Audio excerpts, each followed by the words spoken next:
Assalamualaikum warahmatullahi wabarakatuh.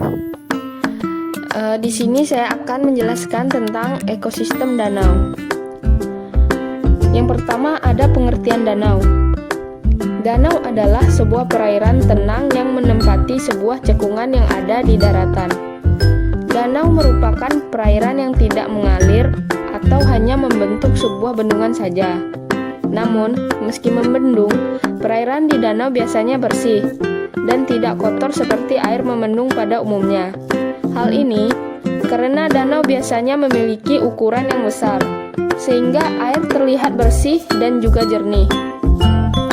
Namun, tingkat kejernihan air danau ini juga tergantung pada jenis danaunya masing-masing.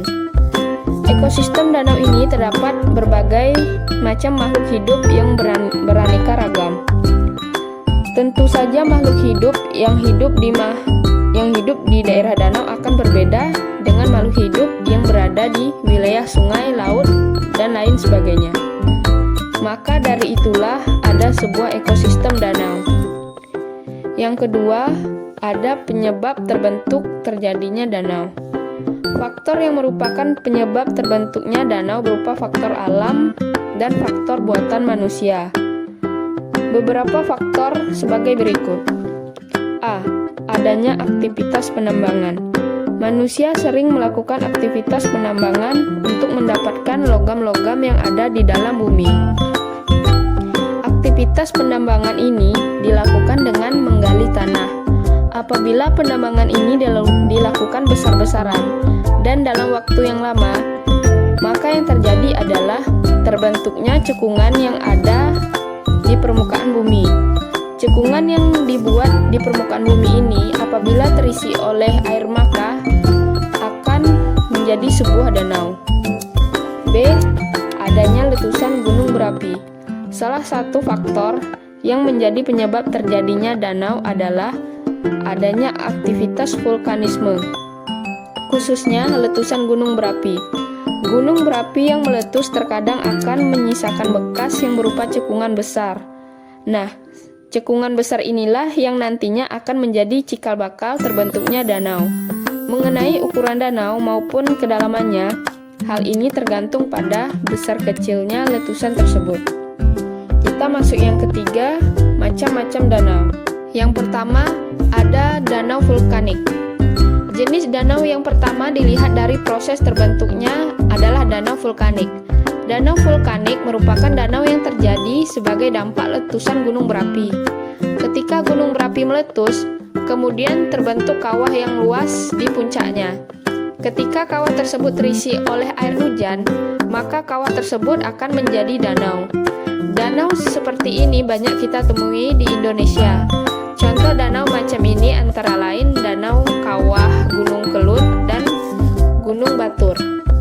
Yang kedua, ada danau tektonik. Jenis danau yang kedua dilihat dari proses terbentuknya adalah danau tektonik. Berbeda dengan danau vulkanik, danau tektonik ini ditimbulkan akibat adanya gerakan tektonik atau bergesernya lapisan kulit bumi, sehingga menimbulkan cekungan di permukaan kulit bumi.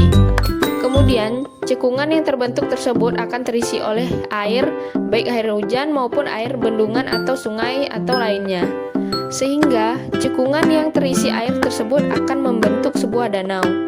Danau tektonik ini juga merupakan danau yang banyak ditemui di Indonesia. Contoh dari danau tektonik ini antara lain Danau Maninjau, Danau Tempe, Danau Poso, Danau Singkarak, Danau Sentani, dan Danau Tondano. Yang ketiga, ada danau bendungan. Jenis danau yang ketiga dilihat dari proses terbentuknya adalah danau bendungan. Jenis danau ini merupakan danau yang kebanyakan terbentuk karena buatan manusia. Meskipun ada pula yang terbentuk karena proses alam, danau bendungan ini merupakan danau yang terbentuk karena adanya aliran sungai yang dibendung. Pembendungan sungai ini bisa dilakukan karena perbuatan manusia maupun proses alam. Danau yang terbendung karena proses alam ini bisa dibentuk akibat adanya letusan gunung berapi yang kemudian akan menyumbat aliran sungai. Karena terbendungnya aliran sungai inilah air tidak bisa mengalir dan menyebabkan terbentuknya danau. Jenis danau bendungan yang bersifat alami contohnya adalah Danau Laut Tawar yang ada di Aceh, sedangkan danau bendungan yang sengaja dibuat oleh manusia dengan membendung aliran air sungai biasanya dikenal dengan istilah waduk. Contoh dari danau jenis ini adalah Waduk Jatiluhur di Jawa Barat, Waduk Sempor di Jawa Tengah, dan Waduk Karangkates dan Solorejo di Jawa Timur. Yang keempat ada Danau Kars. Jenis danau yang keempat dilihat dari proses terbentuknya adalah Danau Kars.